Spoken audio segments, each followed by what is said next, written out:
I have a problem. I hate my clothes cabinet.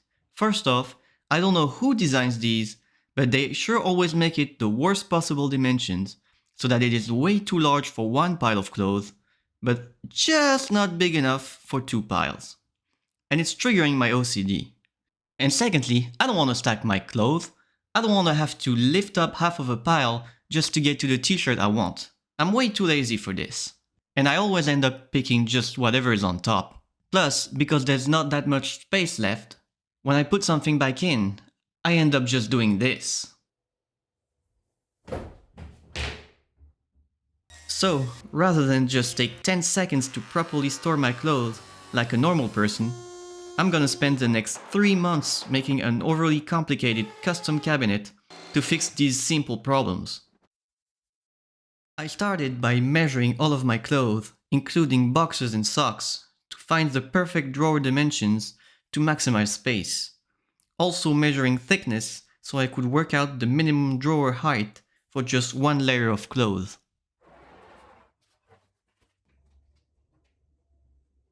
I barely had enough wood for this project, so I spent a lot of time inspecting all the boards to try to fit every pieces and also avoid defects like knots and cracks.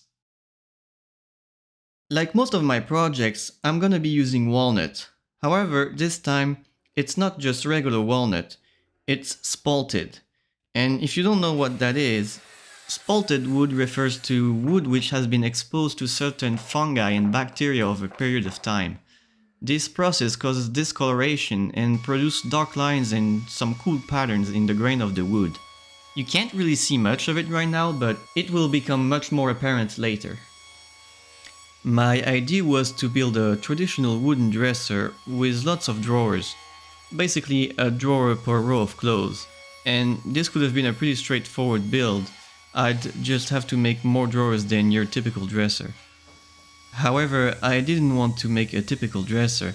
I wanted to build something truly unique, and I had a list of requirements that made this build one of the most complicated builds I've ever done. But, spoiler alert, you will see all that extra effort was totally worth it.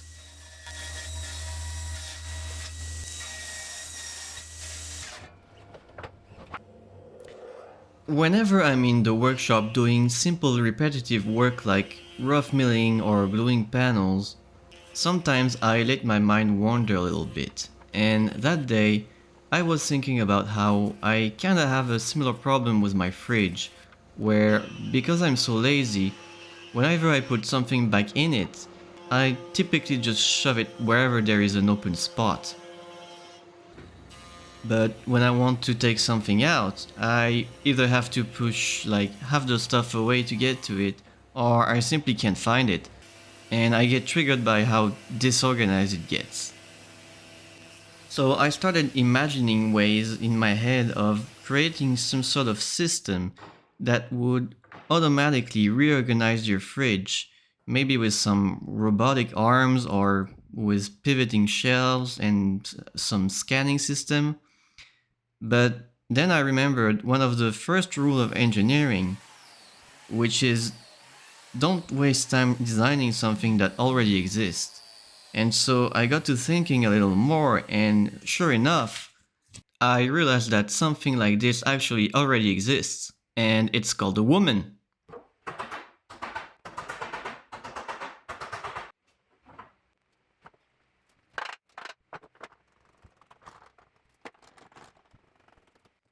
Unfortunately, I didn't have enough long pieces for the panels, so I kept the nicer one for the top panel, which will be the most visible. And on the side panels, I had to do some butt joints. I was worried it would look weird, but in the end, I actually liked the look of this panel just as much.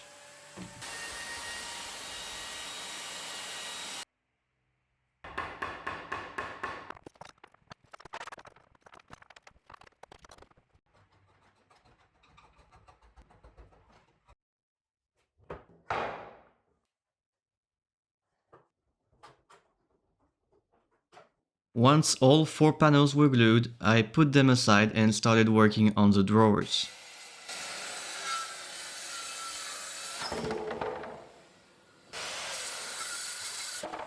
To make the inside of the drawers, I use ash because it is much more cheaper than walnut, and when I bought it, I only inspected it on one or two boards because I trust my wood supplier, and so I didn't even notice that some of them were actually also spalted.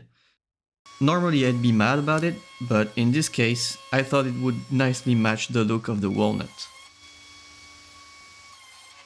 I mentioned in the beginning I had some requirement for these drawers, and basically I wanted the look of traditional wooden drawers, you know, like completely made of wood, with half-blind dovetail for the joinery, but I also wanted the feel and functionality of modern metal slides, like super smooth, full extension, meaning the drawers open in its entirety instead of 3/4 of the way, and leaving some space hard to reach, and also soft closing, which simply means you can slam the drawers and it will always catch it and close it gently.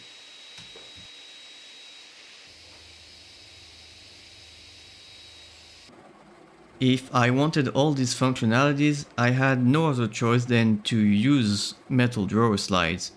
But these are ugly and a bit greasy, so I came up with a way of attaching them where they are hidden completely and protected from clumsy finger accidentally touching them and getting grease all over my clothes.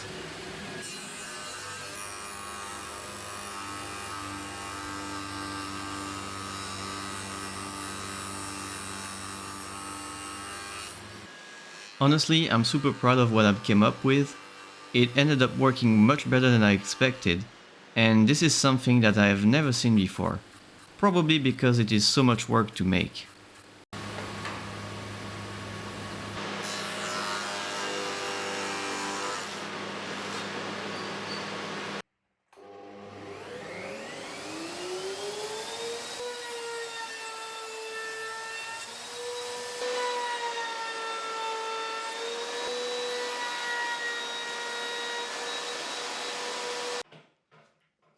Basically, all you're seeing me do currently is prep work for this system I came up with.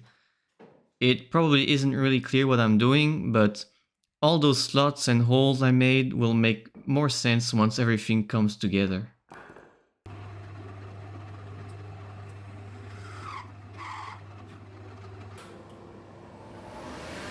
The most important one was this big slot that will receive the slide. I tried to make them on my shaper machine, but it wasn't powerful enough. As you can hear, it kept stalling. And as you can see on my face, it didn't feel safe at all pushing by hand those short pieces of wood and having my fingers this close to the cutter. So I loaded the car and drove 2 hours to a friend's workshop because he has a much more powerful machine and it's equipped with an auto feeder which does a perfect job at keeping your fingers away from the blades. Whenever I meet someone and tell them I'm a woodworker, they almost always answer with the same comment. Oh wow, and you still have all your fingers? And I'm like, haha, never heard that one before. But I can't really blame them because this used to be a very common thing amongst the previous generations of woodworkers, to be missing 1, 2 or 3 fingers. It's pretty funny because whatever I'm doing in a video, I will always get comments from the safety police telling me that what I'm doing is not safe. Like, if I wear gloves, some say I shouldn't, if I don't, others say I should. But let me tell you, if these people saw how our fathers and grandfathers used to work on heavy machinery, I think they'd have a heart attack. Hopefully I don't jinx myself by saying this, but I plan to keep all my fingers just to prove people that yes, nowadays you can be a woodworker and still have 10 fingers. Plus I really need them, especially these two. To open my drawers, of course.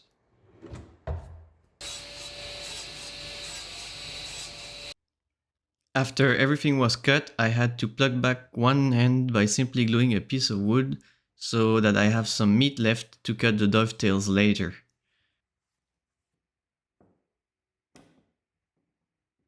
I set these aside and went back to work on the body panels.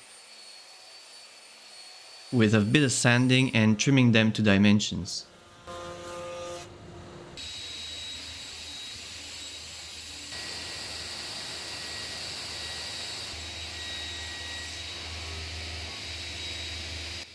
The body of this dresser will essentially be like a giant box on its side, and to assemble the corners I'm going to be using regular dovetails.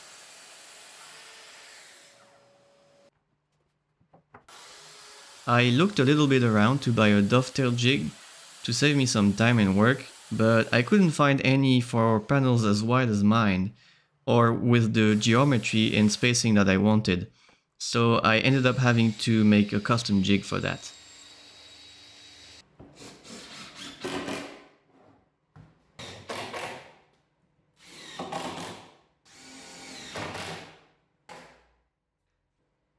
In a previous video, I talked a little bit about my design process and how I almost always avoid making plans, figuring things as I go. However, for this project, I had no other choice but to make a full 3D model on the computer before starting anything in the workshop because of all the moving parts and tight tolerances needed for it to work perfectly.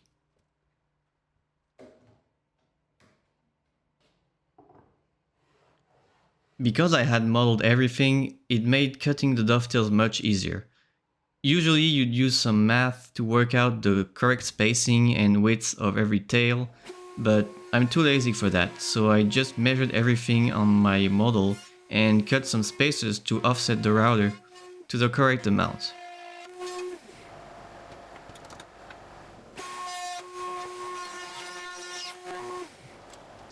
And yes, I did use walnut for the spacers, which might seem crazy and trying to show off considering how expensive walnut is, but these were actually some offcuts from a previous project and they were already almost the size that I needed. So don't worry, no perfectly good walnut was wasted in the making of this video. I often get asked how many hours I spend on a specific project. And when I make something for a client or to sell, of course I keep track of my time, so I know how much to charge. However, this dresser will be for my personal use, so I didn't really keep track of my hours.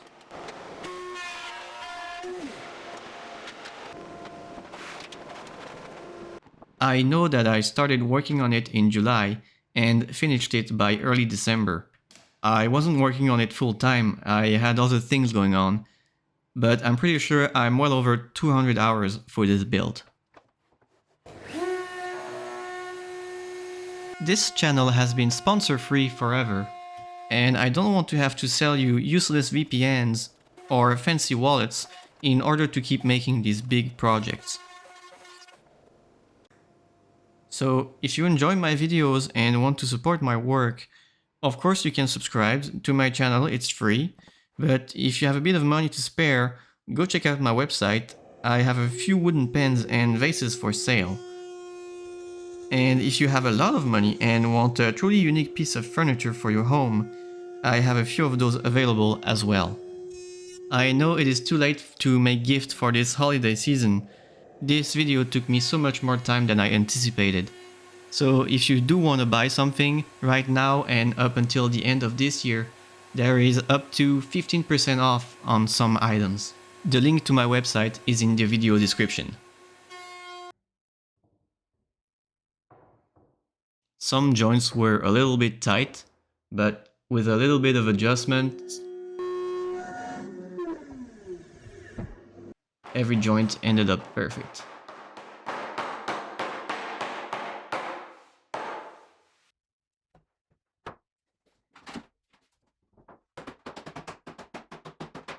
I did a dry assembly of the body to check if everything matched the plans, and good thing I did because I was just 1mm undersized, but that wasn't a big deal, I just had to trim 1mm off of the drawers.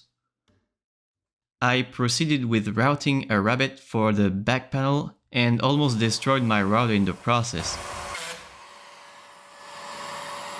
But luckily, only thing I destroyed was my underpants because that gave me a good scare. When I read comments on the woodworking videos, I often see people praising us for including our mistakes in the video and saying how humble and honest it makes us look. While it is mostly true, we also do it because, for most of us, our job is also to create content. And when we do make a stupid mistake, like anyone would, we get frustrated and call ourselves names for being so dumb, again, like anyone would. However, if you're a content creator, that anger can quickly be replaced with thinking, wait, now I can show what happened and how I'm going to fix it, which will make my video longer and therefore potentially earn me more ad revenue. It's not necessarily a bad thing, I think it's a win for both parties. You get to learn new ways of fixing mistakes and that it happens to everyone, and we get to capitalize on it. However, with the current state of social media and all the stupid fake trends going around, I can't help but think some YouTubers purposely make mistakes just to increase their watch time and to overdramatize and pretend whatever they built was so complicated, even though it probably was just pouring buckets of epoxy between two slabs. Like, we haven't seen enough river tables already. I don't know, I really hope I'm wrong. Maybe I'm too cynical. Let me know in the comments what you think of all of this. Anyways, while I was ranting, you saw me route some features for later and add little pockets to locate the feet. Speaking of which, those were pretty straightforward to make.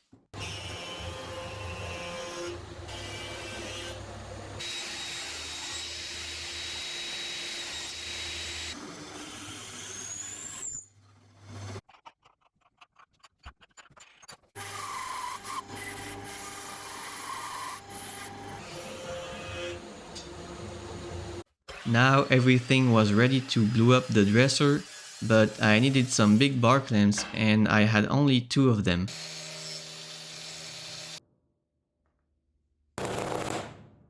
So instead of just buying more, I spent 2 days making 4 custom ones. For as much money in materials alone, it would have cost me to just buy some cheaper ones.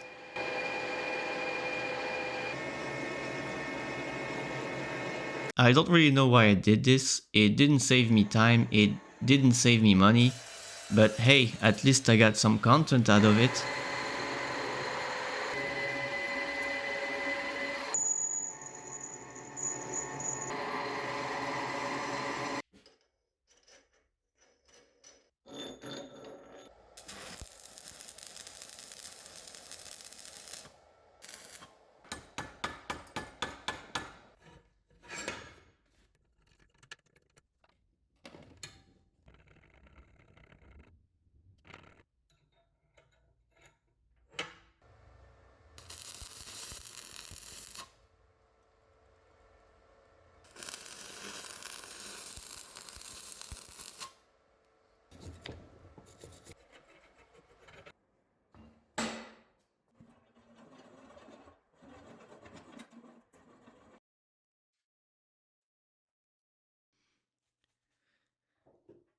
Once those homemade clamps were done, it was finally time to glue up the body. This can be a very stressful part because you only have a small amount of time to put everything together before the glue starts to set. In the past, I would have tried to do it on my own and probably struggled my whole way through it, but recently I started to learn that it's okay to ask for help sometimes. I tend to try to do everything by myself. So having a buddy in the workshop to help for this step was super nice and everything came together effortlessly.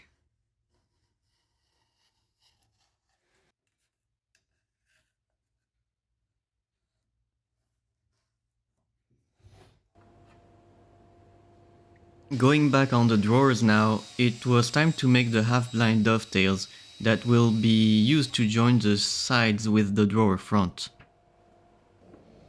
This is where I had to make a concession. You see, I mentioned I really wanted the look of traditional wooden drawers.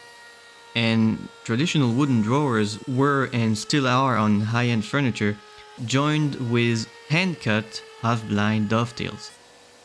Obviously, this is not what I'm doing right now. I'm using the router table to cut mine because I have made them by hand in the past for a couple of drawers, like on this desk, available on my website. But it just takes forever and this dresser has 15 drawers. There is no way I was going to make all of them by hand. You may be asking yourself, hand cut or cut with a machine, what difference does it make? Well, by cutting them by hand, it allows you to put the tails much more closer to each other because only a handsaw could fit between the gap. And it kind of used to be a way for woodworkers to flex how skilled they were by putting as many tails as possible and as close to each other as possible when making drawers. These were a bit more spread apart than I'd like, but as long as the shape and size is alright, I'm a pretty happy man.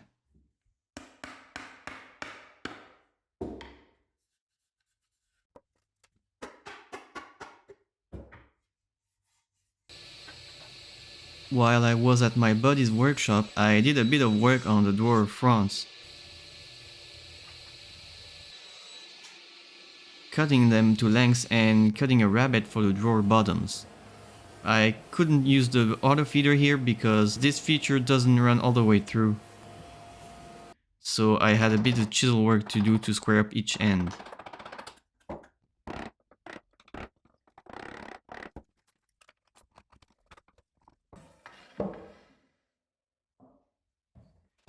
Typically when making drawers, the bottom is fitted inside a groove, cut in all four sides. However, on mine I decided to attach it from under in a way that it is flush with the drawer front. There is two reasons for that. The first one is it simply leaves more depth of storage for the same size drawer. And the second one is to avoid something I find very annoying with drawers in your average dresser. You see, when folding items of clothing in a drawer, you kinda have to press in your clothes. And when you go to open the drawers, it gets caught on the lip of the drawer above. So by making the bottom flush with the underside, well, you can see how there is nothing to grab on your clothes and you can smoothly open every drawers, even if they're tightly packed.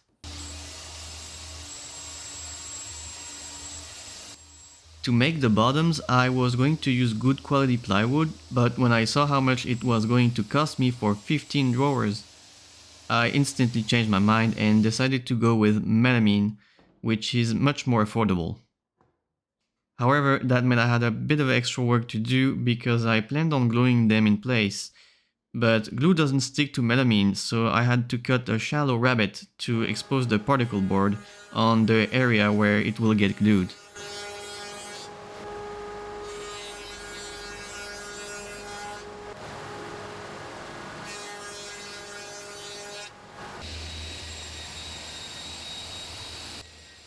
Right here I'm making myself a template to route the drawer handles. I didn't want typical handles because I didn't want to have anything protruding on this piece of furniture. So with this method I'm carving them directly inside the drawer fronts.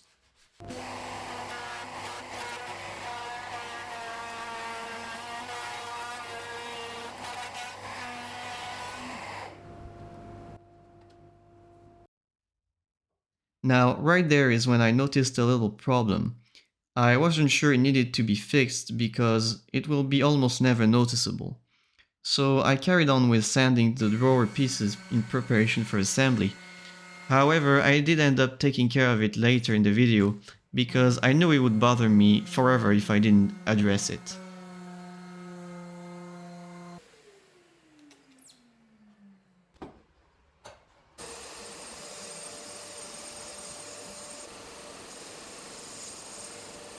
This part was just awful. Sanding 15 of these by hand, what a nightmare.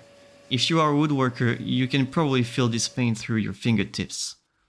But I had to go through it to do this properly because I'm going to be sticking my fingers in these every day, so it better feel super smooth.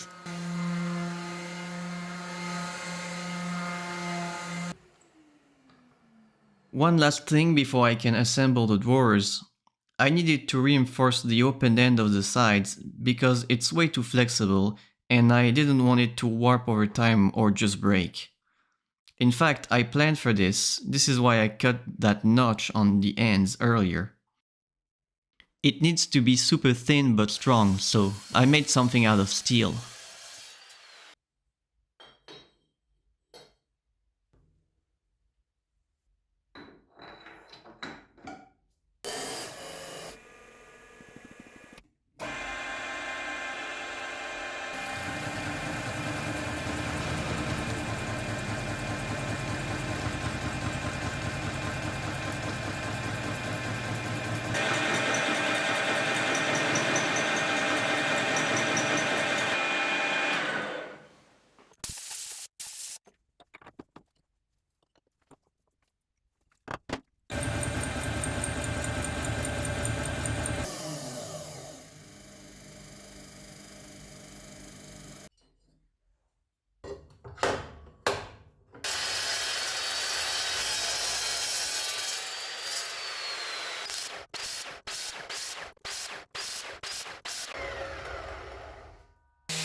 Now you can see with those steel staples I made and put in place, it's super rigid.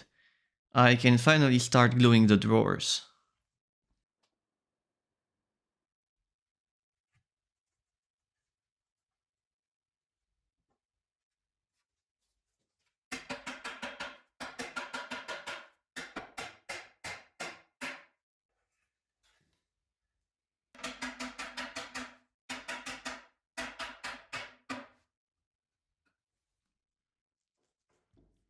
I just duct taped the bottoms to hold everything nice and square while the glue dries. I actually glued them at the very end of this build because it was much easier to assemble everything and apply the finish without them in place.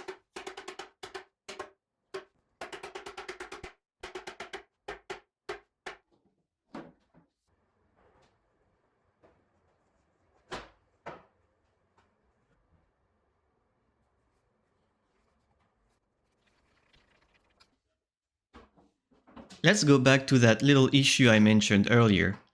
In normal condition, you won't see it, but if I lower the angle, you'll notice that you can slightly see the drawer bottoms through the gap created by the handles. You might say it's not a big deal, but imagine I started randomly doing some sit-ups in front of this dresser.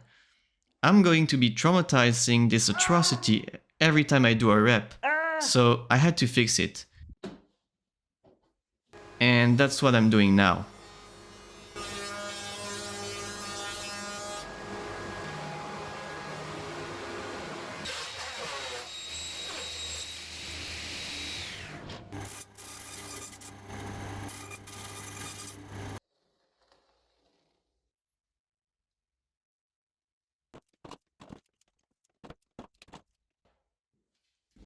Problem solved!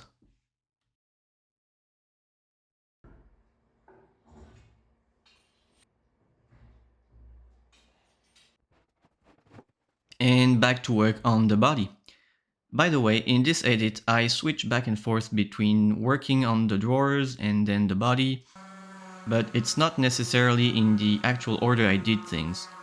So you might see in some shots stuff I haven't built yet hanging around in the background. I do this just to make the video flow a little better and so the storyline makes more sense. I installed the back panels, attached the feet,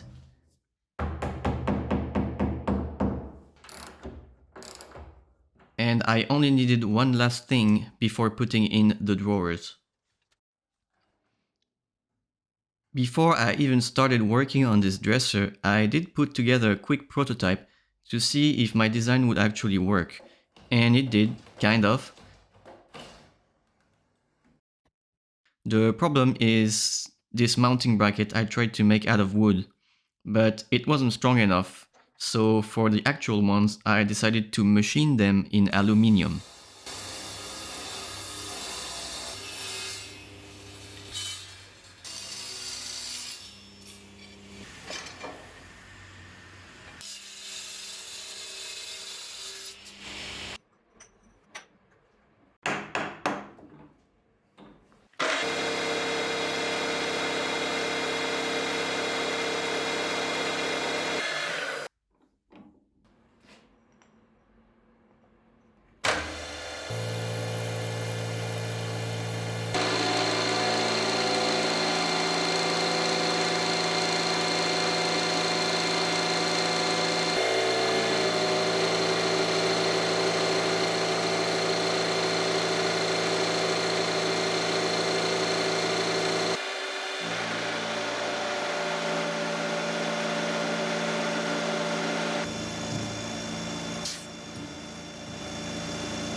This dresser is going to have 15 drawers. So that's 2 slides per drawer and 2 mounting brackets per slides. So that was 60 mounting brackets to machine. It took a while, but that was fun to make. The most important feature was this slot for the mounting screw. It will allow me to adjust the height of each drawer slide. My plans were calling for 21mm, but the stock I had was only 20. So that's why I added some shims in the groove for the mounting brackets.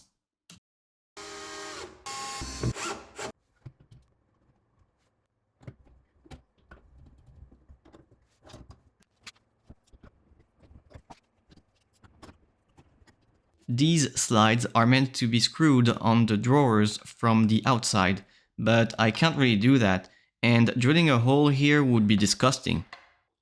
That's why I made those holes earlier, to screw it from inside. So I needed to make some custom teeny tiny nuts.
I marked where each drawer should line up and adjusted them one by one.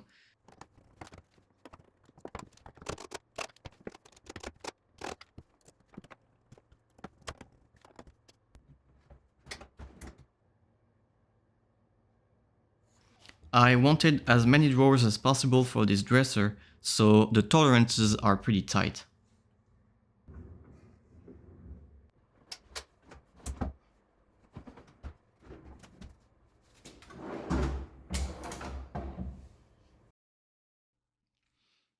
Mounting and adjusting each one of them so that the gap between them is the same all around, not only when they are closed, but also when they are opened, that took me forever, and it almost drove me insane. But this is my fault. The way that I designed the mounting brackets meant that I couldn't adjust the drawers in situ. I had to take out the drawer and remove the slides every time to access the adjusting screw. I think it ended up taking me 2 days, assembling and disassembling everything over and over again to get all 15 drawers to line up perfectly.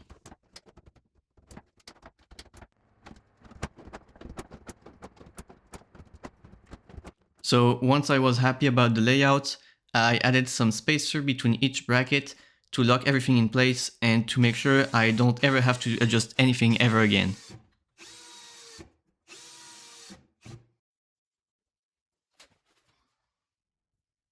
With all the drawers in place and all the extra weight it added, it was causing the bottom panel to bend and it was causing the fourth drawer to jam.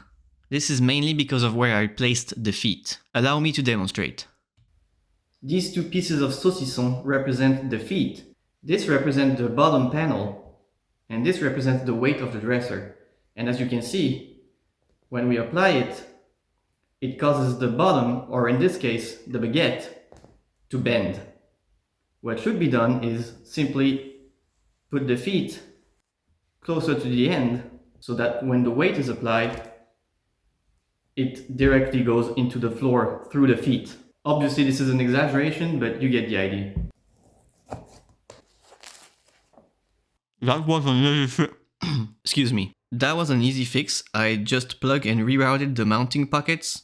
No need to show that again. But I also added a piece of steel tubing to make it stronger and make sure it stays nice and straight. I didn't film it, but that solved the problem. And now disassembling everything one last time.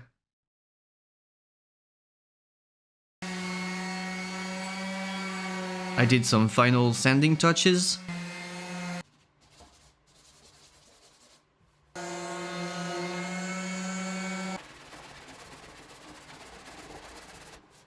And it was finally time to apply the finish. Long-time viewers of this channel will know that I used to post more often and usually wood-turning videos. But I'm starting to run out of wood-turning ideas and I don't want to do the same similar things over and over again just for the sake of posting more videos. I've been really enjoying making furniture like this lately and I want to do more of this kind of stuff. There will still be wood-turning videos on this channel, but I really want to make each video unique and I really try to make things that stands out from the stuff you've seen being done already a million times on YouTube.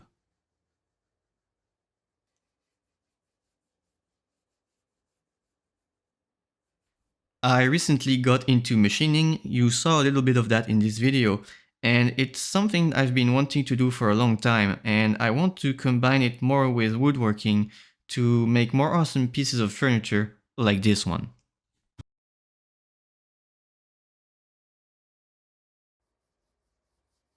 As a kid, I've always dreamed of being an engineer, but I could never sit at a desk for 8 hours a day, memorizing complex math and everything, only to forget most of it once you pass your exams, or being forced to learn skills you knew damn well you'd never need in your life.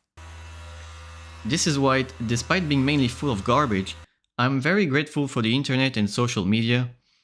Watching hours and hours of YouTube is allowing me to learn and teach myself only the skills I need to make the things I want.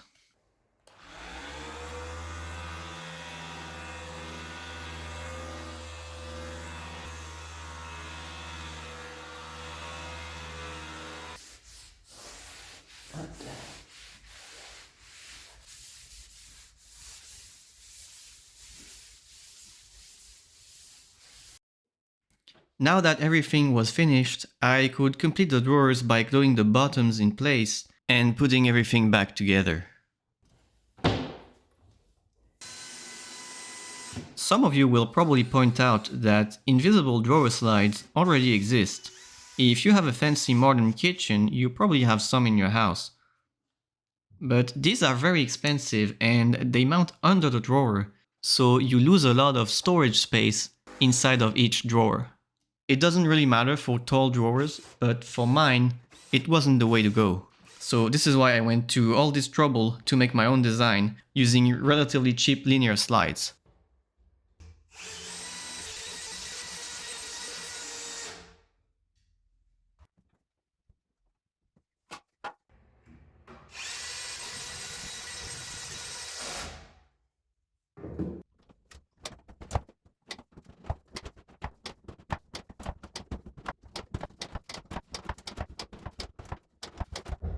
And this is the sound of relief when, after months of work, it's finally done.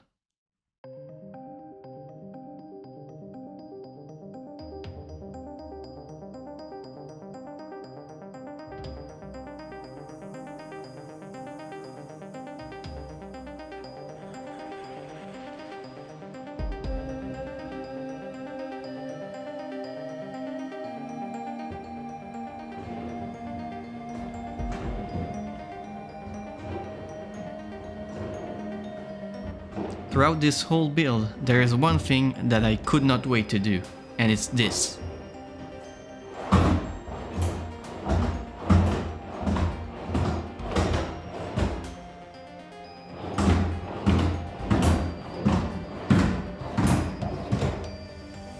Unfortunately, I couldn't fully open all the drawers at the same time, because the dresser then starts to tip over.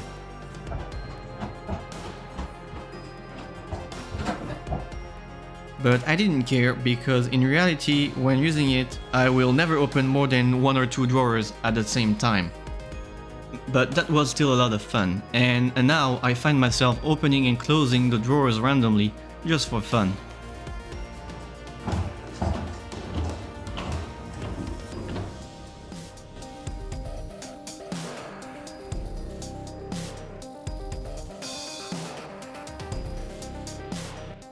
This video was kinda long, and I really appreciate your time spent watching me work and listening to me rant about various things. I really hope you enjoyed this video. I can't wait to hear your feedback. Let me know in the comments if maybe I talk too much or if the video is too long. And of course, what do you think of this dresser?